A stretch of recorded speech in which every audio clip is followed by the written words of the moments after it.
Thar rocks लेके लोग पहाड़ों में क्यों आते हैं। चाहिए दिखाना 1 मिनट आगे। ओ भाई साहब, नाउ वी आर टॉकिंग। देखो वैली है ना आगे, अभी वार्निंग आ गई है, एल्टीट्यूड सिकनेस होनी शुरू होगी। ट्रैफिक देखो, इतनी वारंटी वॉइड होने का रिस्क तो नहीं है कहीं। बट कनाडा जाने से पहले रोहतांग पास का टेम्परेचर दिखाता हूँ, -2 है। गेट वेट खुलवाए हैं, इसीलिए माँ बाप समझाते हैं सुबह जल्दी उठो। देखो ट्रैफिक नहीं है ना बिल्कुल भी। परमिट हमने 2 दिन पहले ही अप्लाई करके और ले लिया था। सिर्फ 400 डीजल गाड़ियां जाती हैं, 800 पेट्रोल गाड़ियां। अब देखते हैं भाई 4x2 थार रॉक्स डीजल लेके रोहतांग पास, बताते हैं कैसा रिव्यू रहता है और वादियां भी दिखाएंगे आपको। Let's go. इसीलिए कहते हैं स्टार्ट अर्ली। जन्नत ही दिख रही है भाई, जन्नत।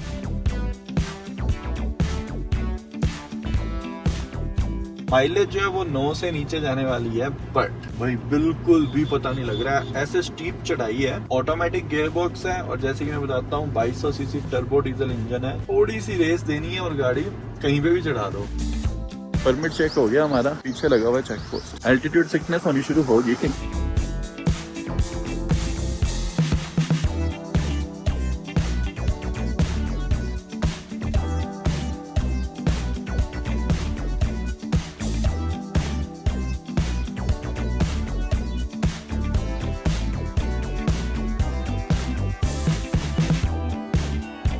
तो ग्लेशियर टाइप हिमालयस तो दिख ही गए होंगे। साथ में एक चीज की और तारीफ करना भूल गया इस गाड़ी की भाई, स्टीयरिंग भी जो इलेक्ट्रिक है ना, ऐसे ऐसे मोड़ के चढ़ानी पड़ती है ना, चढ़ाई ऐसे गोल गोल, वही एफर्टलेसली। बट एक चीज मेरे को और स्क्रीन पे दिख रही है, ये जो टायर प्रेशर है ना, मैं 32 पाउंड करके लाया था, अभी वार्निंग आ गई है 26 पाउंड तक पहुंच चुकी है टायर की हवा। मैं सांस भी किस तरीके से ले रहा हूँ आपको दिख ही रहा होगा।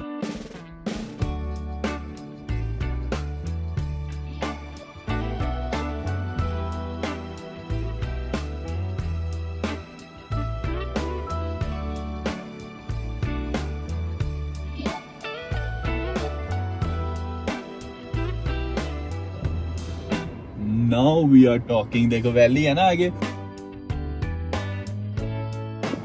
बादलों में ही आ गए हैं। अभी तक तो माहौल ठीक है इधर का। हाय गाइस, कैसे घूम रहे? सो गाइस ये है फिर रोहतांग पास, है ना। कैमरे में पता नहीं कैसा दिख रहा है, रियल में तो बहुत सही व्यू आ रहा है। ब्लू स्काई है जैसे कि मैं बोलता हूँ, स्नो है, फ्रेश हवा है, थोड़ी सी ऑक्सीजन की कमी जरूर है बट ठीक है, बढ़िया है सिस्टम। गाड़ी हमने बिल्कुल आगे पार्क की है ताकि ज्यादा ट्रैफिक जैम में फंसे ना। 100 रुपए में ये 3 चीजें आई हैं ऊपर सिर्फ। हमने सोचा है कि एक बार गाड़ी लेके ना यहाँ से निकल लें, जैम लगना स्टार्ट हो रहा है क्योंकि, और थोड़ा सा नीचे जाके फिर चाय मैगी लेंगे और चाय के साथ हाइड एंड सीक वहीं पे लूंगा।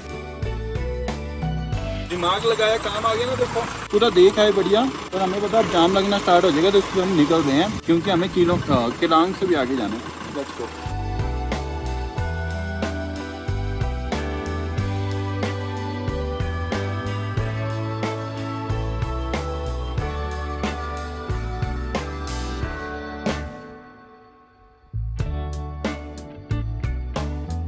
इस टाइम देखो 9:20 हुए हैं सुबह के। लोग शायद अभी होटलों में नाश्ता करके निकलने का सोच रहे होंगे और एक हम है 4:30 बजे उठ के रोहतांग पास पहुंच के वहाँ पे चिल करके फोटोज खींच के वादियां देख के और वापस भी निकल चुके हैं। 9:30 भी नहीं हुए हैं अभी, सोचो। तो इसलिए अब हमारे पास पूरा टाइम है आगे एक्सप्लोर करने का। तो ऐसे बहुत चढ़ाई, ऐसे चढ़नी भी पड़ी है और उतरनी भी पड़ी है। अब देखो स्टीयरिंग का फायदा इतना लाइट है, मतलब वही जो बताता हूँ, चीची उंगली से भी कर सकते हैं पर दोनों हाथ रखने चाहिए, बट एफर्टलेसली चला सकते हो आप ये गाड़ी को। समझ आ रहा है कि थार रॉक्स लेके लोग पहाड़ों में क्यों आते हैं।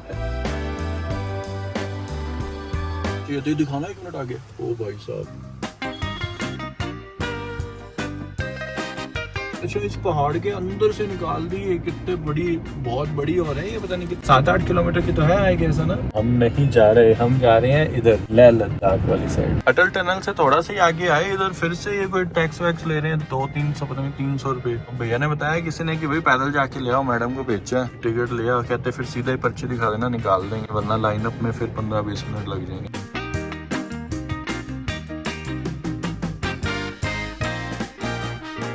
किलोंग के रास्ते में ये एक ही पंप आया है। ये देखो किलोंग 8 किलोमीटर, जिस्पा 32 किलोमीटर, ले 365। ये नहीं जा सकते ले तक एक दिन में, क्योंकि राउंड ट्रिप मारना है हमने। तो जी 2700 का फ्यूल आ गया अपने, और रेंज आ गई अपने पास लगभग 750 की। हुन कोई टेंशन नहीं, जुस्पा जहाँ तक गाड़ी चलाई जाती है ना दोपहर तक, वहां तक जाके आते हैं। अब अभी तक का थार का रिव्यू बड़ा जबरदस्त जा रहा है यार।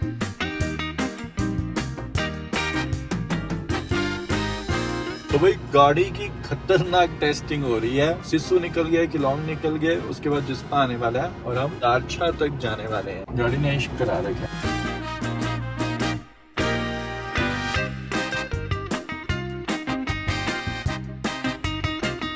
ओ भाई साहब, अलग ही दुनिया में आ गए। पूरी वैली है पीछे, है ना।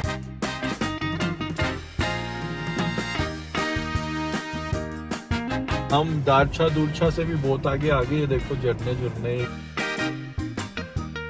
वाटरफॉल जा रहा है नीचे, थार जाएगी पानी से।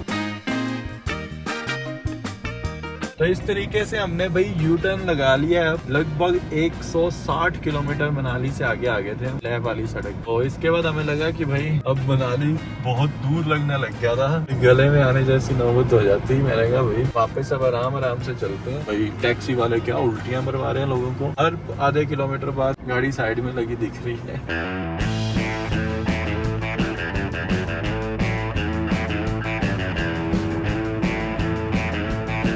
कितनी एफर्टलेसली चढ़ रही है गाड़ी, देख रहे हो।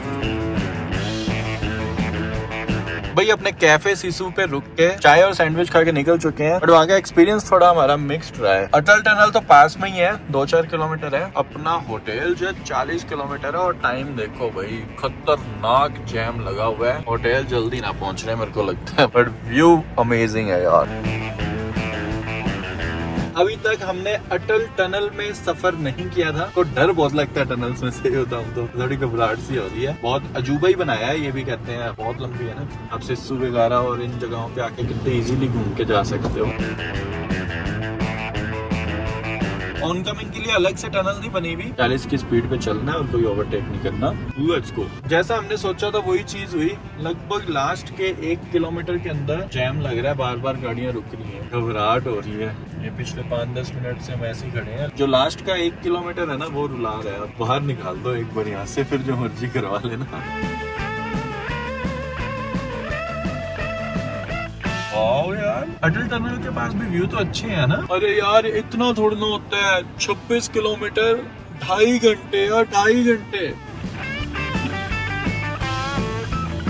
इतना क्रेजी जैम था। हम यू टर्न लगा के वापस से रेस्टोरेंट पे आए हैं। यहाँ पे फिर से थोड़ा सा मेंटली प्रिपेयर हुए हैं और थोड़ा वापस से लास्ट खाना पीना करके वॉशरूम यूज करके अब निकल रहे हैं, ताकि 3 घंटे बैठने की हिम्मत मिल जाए। ट्रैफिक देखो है ना, बम्पर टू बम्पर लग रखा है। और आप सबको पता होगा 1.25 घंटे का जैम था। हमें दिखा रहा था तब भी जैम के अंदर भी 7 बजे पहुंच जाएंगे, और 9:20 का अराइवल हो चुका है बढ़ते बढ़ते। मतलब हम लगभग 3 से 4 घंटे से मनाली जैम में फंसे हुए हैं। बट खुली गाड़ी का, बड़ी गाड़ी होने का, ऑटोमेटिक गाड़ी होने का ये फायदा होता है। देखो मतलब 4 घंटे हम जैम में फंसे रहे हैं, जोर ही नहीं आया ना। ऑटो स्टार्ट स्टॉप का फंक्शन है, ऑटोमेटिक गियर है, बढ़िया पावर है, खुले बैठे हैं। बल्कि पैसेंजर साइड भी और ड्राइवर साइड भी दोनों के लिए आर्मरेस्ट दे रखे हैं, है ना। पैनोरामिक सनरूफ भी है, घुटन नहीं लगी, कंजेस्टेड सा फील नहीं हुआ। इवन दो कंजेशन में थे हम। ये हम होटल पहुंचने वाले हैं होपफुली 15-20 मिनट में अगले। बट दिल ले गई ये गाड़ी यार कसम से। इस जगह अगर मैं वो डस्टर लेके आया होता, अपने पास डस्टर भी है मैनुअल डीजल ही, तो भाई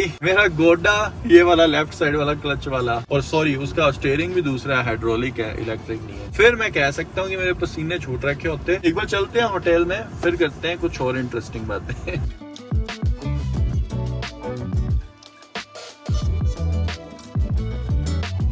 होटल से निकल रहे थे, पर ये देखो महिंद्रा की भाई 2-3 महीने पुरानी गाड़ी है, और इस वेंट का ये एक टूट भी गया। देखो हम इधर से बंद कर रहे थे इसका फ्लो, चलो आगे आ जाए सारी हवा। ये कुछ छोटी छोटी चीजें होती हैं क्वालिटी वाली, है ना। जैसे Hyundai क्रेटा 5 साल चलाई थी, 5 साल में कभी एक बार भी नहीं टूटा था ऐसे बटन उसका, 3 महीने में। तो थार को ये जो पहाड़ों में अपने टेस्ट करने लेके आए थे, क्या हमें अब कंक्लूजन की तरफ बढ़ना चाहिए कि थार रॉक्स वर्थ इट है या नहीं है एक फैमिली के लिए। 4x2 डीजल डीजल लेना, या फिर हमें इसे थोड़ा सा और टेस्ट करना चाहिए। मैडम कह रही थी पहाड़ों के ना नेचुरल फ्रूट्स खाने हैं। क्या क्या लेके आए हो? रास्पबेरी और अब मैं जो आगे की बात कर रहा था कि क्या हमें ट्रिप खत्म करना चाहिए या नहीं, समस्या बताता हूँ सबसे पहले क्या आ रही है। तो रीडिंग देखी रही है आपको, 10,000 350 किलोमीटर गाड़ी चल रखी है। पहले तो अपने हो रहे थे खुश की वाओ गाड़ी 10,000 चला दी इस ट्रिप पे, ये वो है ना। बट उसके बाद अब ये टेंशन हो रही है भाई सर्विस भी तो करवानी है इसकी, ज्यादा ओवरड्यू भी नहीं करनी। ये एक पॉलिंग करवाई थी मैंने कुछ दिन पहले, और मेरी खुद की भी फर्स्ट प्रायोरिटी जो इस पॉलिंग में आपको दिख रहा है ना रिजल्ट, कि लोगों ने सबसे ज्यादा क्या बोला था, श्रीनगर गुलमार्ग जाने का मेरा भी बड़ा मन था अपनी थार रॉक्स को लेके। और अब ना सिचुएशन ऐसी सी बन रही है कि हमारा मन कर रहा है कि हम गाड़ी घर की साइड डालने की बजाय पठानकोट की साइड डाल दें और कल फिर वहां से निकले श्रीनगर के लिए। बट श्रीनगर गुलमर्ग जाके अगर हम घर वापस आएंगे तो गाड़ी 12,000 किलोमीटर प्लस चल जाएगी। थोड़ी सी आपको भी समझ आती होगी, नई ब्रांड न्यू गाड़ी ली हो और फर्स्ट मेजर सर्विस होनी हो। यही सारी अभी प्लानिंग्स चल रही हैं, फोन वोन किए हैं, कुछ कोई नॉन है पठानकोट के अंदर या फिर श्रीनगर के अंदर, तो कोई सेटिंग बैठी तो हमें गाड़ी की सर्विस करवानी पड़ेगी पहले। और ये भी पता कर रहे हैं, महिंद्रा से भी कांटेक्ट करने की ट्राई कर रहा हूँ कि 12,000 अगर मैं चला के आ जाऊँ, वारंटी वॉइड होने का रिस्क तो नहीं है कहीं। तो ये सारी चीजें एक बार कंफर्म करके फिर आपको अपडेट देते हैं कि गाड़ी घर को जा रही है या जम्मू कश्मीर। मैगी मूगी खा ली है, साथ में फ्रेश लाइम सोडा पी लिया है। एक लास्ट मोड रहता था, पहाड़ों से नीचे उतर रहे हैं, देख रहे हो मीटर चेंज हो गया ना, स्पोर्ट्स मोड जिसे कहते हैं, वो लगा के और देखा है क्योंकि ट्रैफिक बहुत था, पूरा ऐसे मैन्यूवर कर करके निकालनी पड़ रही है गाड़ी को। तो एक इसकी लास्ट ऐसे परफॉर्मेंस भी चेक करें भाई। तो जहाँ से शुरू किया था ट्रिप, जिंजर होटल में रुके थे, होटल ठीक निकला यार ये, तभी वापस से इधर ही आई है। गाड़ी भी बाहर ही लग जाती है, मेरे को वैले पार्किंग बिल्कुल भी नहीं पसंद। तो चंडीगढ़ से अर्जेंटली घर पे निकलना पड़ रहा है, सारी चीजें बैठ के बताते हैं गाड़ी में। कनाडा वाला ही कुछ काम आ गया अर्जेंट।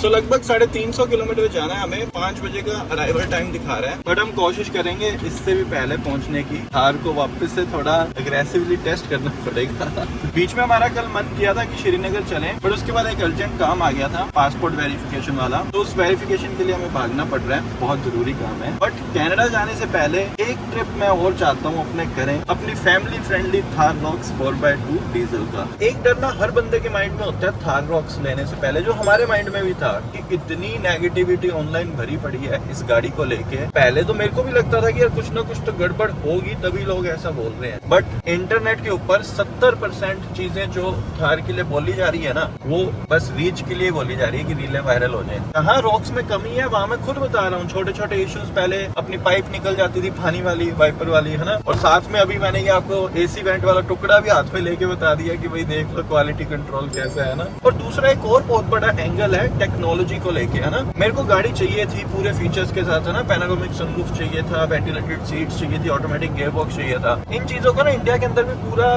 क्वालिटी के मामले में रिफाइन कर दिया गया है, बट एडास पे मेरे को अभी भी भरोसा नहीं है, ये मेरा पर्सनल ओपिनियन है। इसीलिए हो सकता है जो टॉप मॉडल ले रहे हैं गाड़ियां, उनको टेक्निकल ग्लिचेस ज्यादा बियर करनी पड़ रही हो। सो ये जो स्टार एडिशन था काइंड ऑफ टॉप मॉडल है, बस एडास वाले फीचर्स नहीं है, तो बहुत सारा कंप्यूटर वाला टेक्निकल पार्ट इस गाड़ी में नहीं है, और मैं बिना एडास के ही कंफर्टेबल हूँ इंडिया के अंदर। सो हो सकता है ज्यादा टेक्नोलॉजी लगी होने की वजह से भी कुछ गाड़ियों में ज्यादा ग्लिचेस आ रही हो, और जितना मेरे को समझ आया कोई मेजर फेलियर नहीं आ रहा है इन गाड़ियों में, टेक्निकल ग्लिचेस ही आ रही हैं। और एक चीज यहाँ पे और मेंशन करूंगा भाई, मैंने गाड़ी अभी सिर्फ 10,000 किलोमीटर चलाई है, ये 10,000 किलोमीटर का रिव्यू है। हो सकता है मैं बहुत ज्यादा तारीफ कर रहा हूँ इसकी 25,000 किलोमीटर चला के, और हो सकता है मैं गालियां भी दे रहा हूँ। चीज अब और बढ़िया होगी, आज जो काम है अपना पासपोर्ट वाला वो करवा के गाड़ी की सर्विसिंग और करवा लेते हैं भाई टाइम से।